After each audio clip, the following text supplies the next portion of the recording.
Welcome to GOS Media. I am Josiah Kim.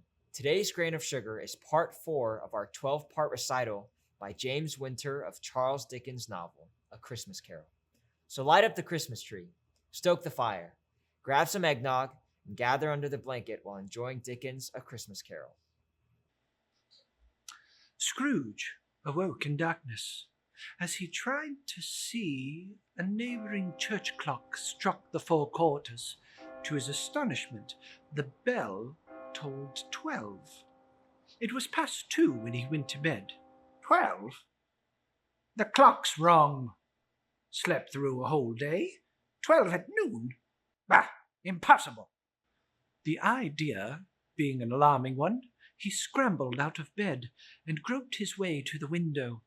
He was obliged to rub the frost off with the sleeve of his dressing gown before he could see anything. He could see very little then. All he could make out was that it was still very foggy and extremely cold, and that there was no noise of people running to and fro and making a great stir, as they unquestionably would have been if night had beaten off bright day and taken possession of the world. He remembered the ghost's warning, a visitation when the bell tolled 1. He resolved to lie awake and wait. 1/4 past, 1/2 past, 1/4 to it. Ha!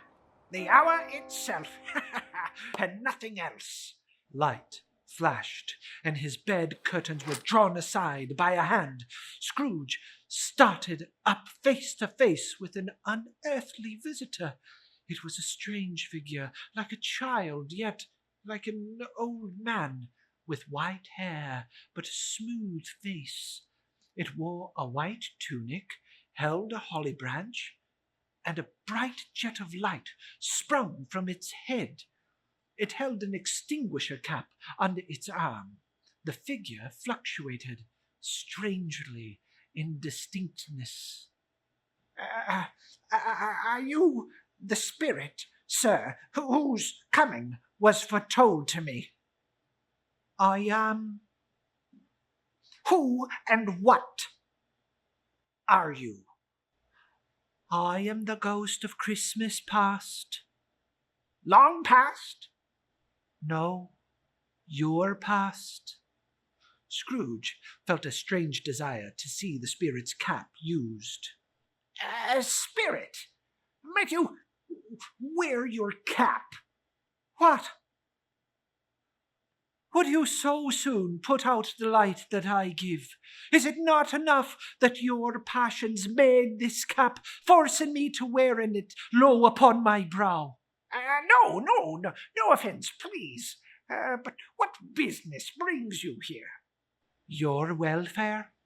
Scrooge expressed himself much obliged, but could not help thinking that a night of unbroken rest might have been more conducive to that end.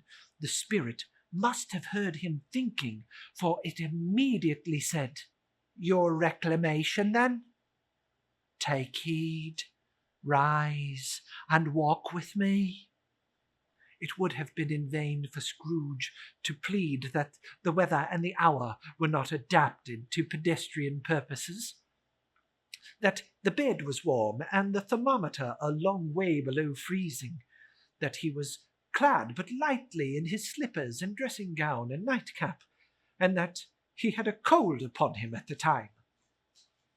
The grasp, though gentle as a woman's hand, was not to be resisted. He rose, but finding that the spirit made towards the window, clasped his robe in supplication. I'm mortal, and I'm liable to fall. Bear but a touch of my hand there, and you shall be upheld in more than this. They passed through the wall and stood upon an open country road. There was a clear, cold winter day with snow. Good heavens! I was bred in this place. I was a boy here. Your lip is trembling. And what is that upon your cheek? Nothing. A pimple. Spirit. Lead on, Spirit. You recollect the way? Remember it. Ha! I could walk it blindfolded. They walked along the road, Scrooge recognizing every gate and post and tree, and a little market town appeared in the distance with its bridge and its church and its winding river. Some shaggy ponies were now seen trotting toward them with boys upon their backs, who called to other boys in country gigs and carts driven by farmers. All the boys were in great spirits and shouted to each other.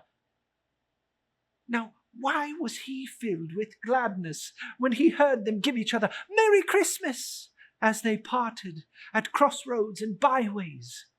What was Merry Christmas to Scrooge? Out upon Merry Christmas! What good had it ever done him? These are but shadows of the things that have been. They have no consciousness of us. The school is not quite deserted. A solitary child is still there. I know it. They approached a large, dilapidated red brick mansion. Entering the dreary hall, they found rooms poorly furnished, cold and vast. A large door opened to a long, bare room. A lonely boy was reading by a feeble fire. Scrooge sat and wept to see his poor, forgotten self. The spirit touched his arm. What is the matter? Oh, nothing. It's too late now. A boy sang a carol at my door last night. I should like to have given him something. Let us see another Christmas. The room changed. It became darker, dirtier. The panels shrunk, the windows cracked. Fragments of plaster fell out of the ceiling, and the naked lathe was shown instead. But how all this was brought about, Scrooge knew no more than you do. He only knew that it was quite correct, that everything had happened so, that there he was, alone again. His former self grew larger, now pacing despairingly. Scrooge looked at the ghost, and with a mournful shaking of his head, glanced anxiously towards the door. It opened, and a little girl, much younger than the boy, came darting in, and putting her arms about his neck, and often kissing him. Dear brother, I've come to bring you home, dear brother. Home, home, home!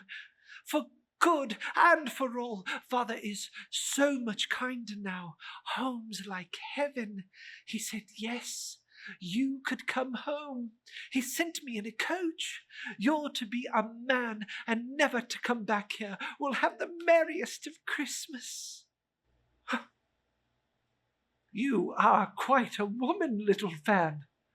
She clapped her hands and laughed, and tried to touch his head, but being too little, laughed again and stood on tiptoes to embrace him. Then she began to drag him in her childish eagerness towards the door, and he, nothing loath to go, accompanied her. Master Scrooge's trunks being by this time tied up on the top of the chaise, the children bade the schoolmaster good-bye right willingly, and getting into it, drove gaily down the garden sweep, the quick wheels dashing the hoar frost and snow from off the dark leaves of the evergreens like spray. Always a delicate creature, but she had a large heart. So she had. All right, Spirit. God forbid. She died a woman, and had, as I think, children. One child. True. Your nephew. Yes. Scrooge is quite the character, no? A bah humbug. Of course he's quite the character, which is exactly why the novel is one of the best-selling books in the world. And as a colony member, you get to hear the entire story while sitting around in your Christmas PJs. Make certain to leave a comment letting James know that you appreciate his effort and performance. And don't forget to hit up the merch store on the website. Our Christmas specials will be running through December 25th. You know, we truly mean it when we say thank you for your support. We would be unable to provide our regular programming and the specials without your participation and support. So, truly, thank you. We'll see you back here tomorrow as we continue the journey of Scrooge and his adventures. Merry Christmas. I've been your host, Josiah Kim.